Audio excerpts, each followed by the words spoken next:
12th of December 2019, Election Day. How will we look back on this day in decades to come? The choices we make reveal who we are. And we journey on, step by step, but we must confront the fork in the road. Do we continue with food banks, sanctions and bedroom taxes? Do we continue with couriers and warehouse workers tied to an app that measures each step but never a drop of sweat? How many more children with dull eyes will give up on homework in bed and breakfasts? How many students will sense the weight of debt on their shoulders and shudder at the thought that they might be old before they're free? How many parents work so hard that they barely see their own children? Why do we not care for carers dangling on 0-hour contracts, taking their breaks at bus stops?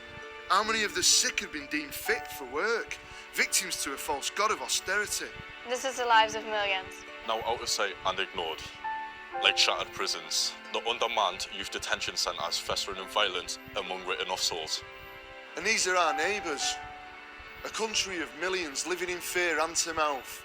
It doesn't have to be this way in the 5th richest country on the planet.